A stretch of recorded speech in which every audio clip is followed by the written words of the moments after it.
समय हनुमान जी और भरतलाल जी दोनों ही ब्रह्मा जी के पास गए। इन्होंने सुना कि ब्रह्मा जी के पास एक भक्तों की लिस्ट है जिसमें भक्तों के नाम लिखे हुए हैं, तो भगवान के कौन कौन प्रिय भक्त हैं। सोचा कि हम भी तो देखें कि हमारा नाम कितने नंबर पर है। तो भरतलाल जी और हनुमान जी गए, तो क्या देखते हैं, ब्रह्मा जी ने सारी अपनी लिस्ट अपनी वो देखी और उसमें ना भरत जी का नाम था ना हनुमान जी का। और दोनों परेशान हो गए कि भाई देखो, हम लोग तो अपने आप को बेकार में भक्त मान रहे थे, हम तो भक्त है ही नहीं, हमारा नाम ही नहीं। वहां से लौट के चलने लगे, उदास हो गए। ब्रह्मा जी ने कहा कि देखो, एक लिस्ट तो मेरे पास है, ऐसी ही एक सूची जो है भक्तों की भोले बाबा के पास भी है, एक बार वहां भी देखते जाओ। जब भोले बाबा के पास गए तो भोले बाबा के पास जो सूची थी उसमें सबसे पहला नाम भरत जी का लिखा हुआ था और दूसरे नंबर पर हनुमान जी का, और भी तमाम भक्तों के नाम थे। तो राम जी के उस लिस्ट को देख करके, उस सूची को देख करके पंकज जी और हनुमान जी ने पूछा कि इस सूची में और उस सूची में क्या भेद है। बोले वो सूची वह है जो राम जी को भजते हैं, और भोले बाबा के पास जो सूची है वो है जिनका भजन स्वयं राम जी करते हैं, राम जी जिनको स्मरण करते हैं, ये वह सूची है कि जग जपो राम राम जपो जेहि। हमारे रघुनंदन श्री राम जी अजय हैं, उन्हें कोई जीत नहीं सकता। राम जी को कोई जीत सकता है?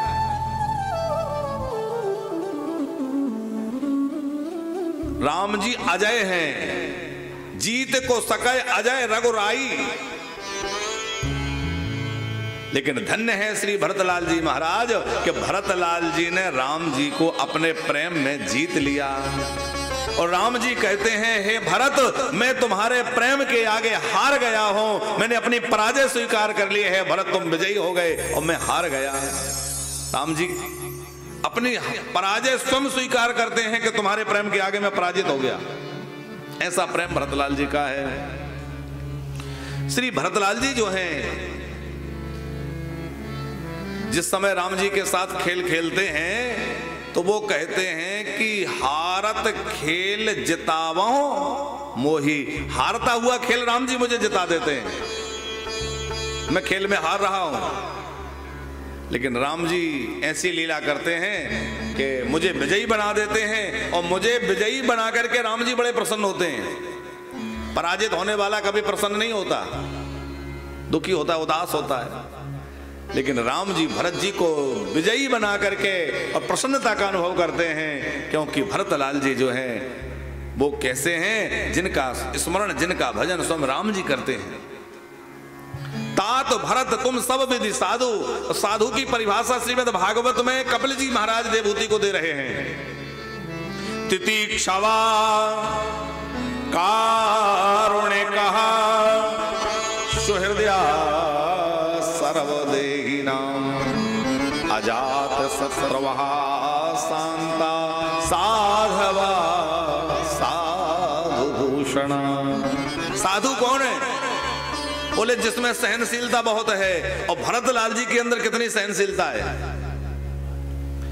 भरतलाल जी अत्यंत तितिक्षा से परिपूर्ण है। इतनी सहनशीलता भरतलाल जी के अंदर है कि वह बड़े से बड़े दुख को भी सहने के लिए तैयार हैं। लेकिन बस यह चाहते हैं कि हमारे राम जी प्रसन्न रहें, राम जी का मुख प्रसन्नता से भरा रहे, मुझे चाहे जितना संकट सहना पड़ जाए।